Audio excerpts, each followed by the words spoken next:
Lah apa tak apa, semua sini duit. Kalau sama turun ke pantai, apa sini duit, lebih kata orang baik. Juga ada semua orang di suku buat itu. Dia membuat aku ketaatan dengan harta benda ini. Allah bagi rezeki yang dia bawa. Dia tidak terikut dengan Allah. Dia tidak terikut membelanjakan harta ke jalan yang Allah suka. Sebab saya, kita boleh try test kan. Aku cuba. Ambil biar air ni, ambil apa paku tekan, okay? Letak kat ni bawah. Letak kat situ aja tak sampai siapa orang ingat tangan. Sebenarnya nak ke bandar tak ambil, tu boleh kopi, dia pergi ke TMB ke DBA tu bayar. Saya pernah tengok tuan-tuan ada satu masjid di Raut. Memang JK dia akan letak bil tu, dia letak paku tekan, dia tekan dulu biar api tu pada mimbar. Maknanya insya-Allah akan ada di kalangan jemaah tu situ orang ladang pisang, pul, ini belah-belah ekor. Untung gila. Jadi digunakan harta benda ini, keuntungan-keuntungan ini untuk membayar BIP, BI semua. Tapi ada setengah masjid dia nak buat begitu juga.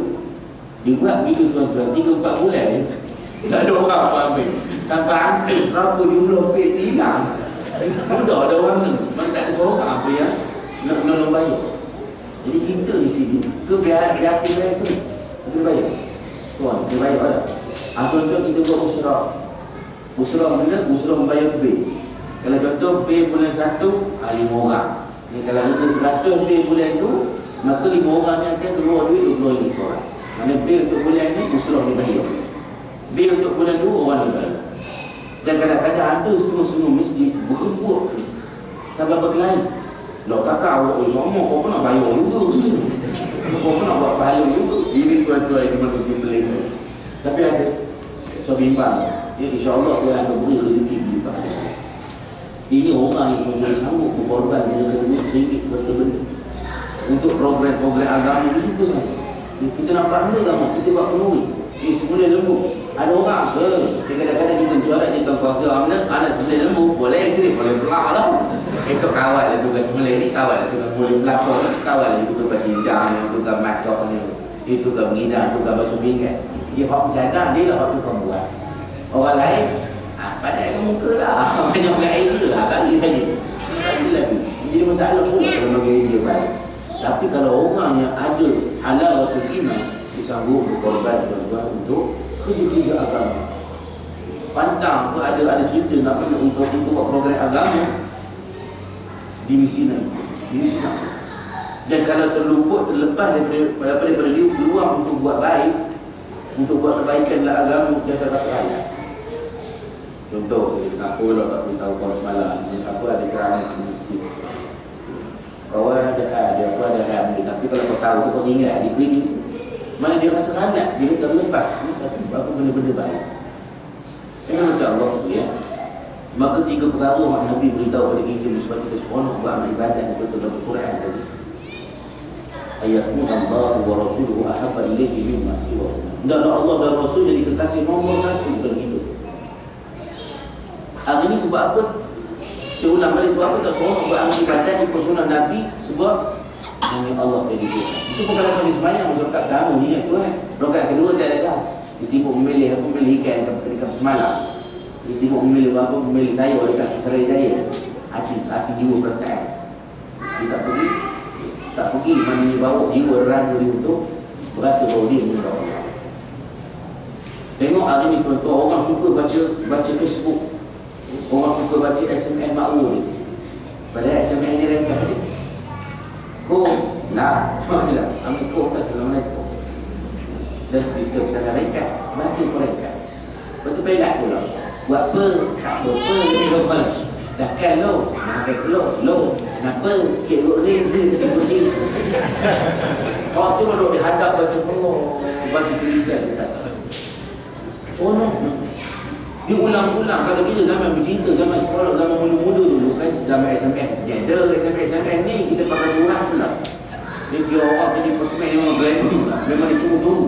Kalau sehari postman tak datang, dia rasa besar. Sebab apa? Dia menanti surat terkasih. Siap pula ada bedak. Boleh surat mahu ni mesti ada bedak. Jangan letak bedok tiap peti keringat tu, tak sampai lalu. Ni letak bedok peti korang, letak bedok lavender, bau apple, bau apple hijau tu, ruang. Kadang-kadang ingat kawan-kawan minum gitu. Itu sekolah dulu, saya ingat bahasa Arab. Dia main sekolah Arab dulu. Semua surat-surat yang kepada pelajar di mesti melalui pejabat tu. Mana GBK akan buka dulu. Siap buka mana kandungan Islamat, kalau digerak balik, letak dia ada satu peti. Jadi dia kata pejabat atau peti kayu atau ada lagi gedok situ. Mana pelajar yang ada surat ni, dia akan tengok situ. Kawan-kawan yang jauh dan tahu. Bisa ada kawan-kawan ni, lelaki dulu jaga. Dia nak begitu. Dia buat surat biasa je, tapi dibubuh apa dalam sampul berbunga kepada kekasih tu. Kami ni seorang dengan apa bentuk, dia buka betul-betul, itu orang apa? Oh, bila sampai sekolah, letak bilik, dipikir buku-buku resok lah ni. Surat mahu ni, siapa dapat tangkap buku mahu, ni memang kena lah. Buka-buka tu, dia dipikir buka aja, bertabur, bedok atas. Bila baca-baca ni, surat belum jantai. Orang betul. Maknanya, orang dulu pada cinta di surat ni mesti ada betul. Oh, baru lagi. Tambah kembang lagi tu. Dia kalau minum kembang. Itulah kalau kita hadap. Minum air masuk segelas, baca surat. Minum air masuk segelas, baca surat. Kenyang. Dia perasaan di sini hati. Kenyang, dia rasa sekok aja. Dia rasa sebok pada jiwa. Sebab apa? Dapat surat terkasih. Tengah-tengah malam, tuan-tuan letak pun bantal di pagi. Bangun pukul 2 pagi. Hidup kapi berita ini. Baca surat Allah. Tak tahu lah sehari 20 kali yang baca. Seronok. Sebab tu wakaf kekasih kita, kata-kata kekasih. Kenapa tak suka baca Quran? Walaupun ianya ada ayat yang sama semua Quran kita tahu 30 itu 6,236 ayat.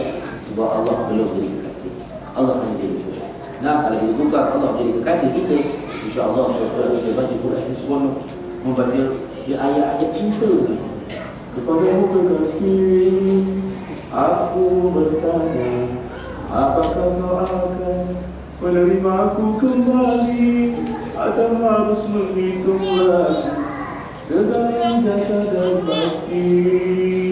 Entah benda-benda lah ayat. Tapi itu orang jadi seronok. Jadi tuan-tuan sekalian, yang kedua ni kita tidak mengerti makna Al-Quran. Kita hari ni kalau kita tengok cerita dalam TV, cerita Ustaz, tak ada sari kata di bawah. Menyumpah kita orang KTN, kami buat sari kata terjemahan. Yang mana nak faham cerita ni? Tengok juga tu. Wah, hati. Agak kata ini agak ni buat tu apa ni? Ya, error ni kamu nak cerita. Saya agak nak kena bunuh, nak kena cerai. Dia pula dia mesti. Dia dalam pada sesuatu sebab aku tak ada terjemahan. Bila tengok tak ada terjemahan tuan-tuan, itu berita. Bila tak apa, bila tak mengerti. Tapi menangis juga. Ya, sampai keluar air hijau menangis.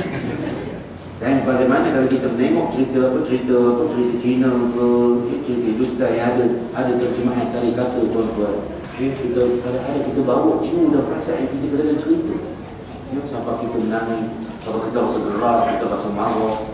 Kita bawa jiwa kita ke dalam cerita. Hari ini kenapa kita baca Quran tak menangis?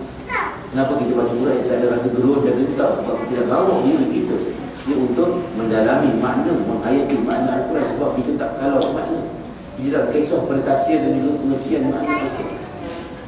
Hari ini tengok cerita Indonesia apa ada sari kata dari mana?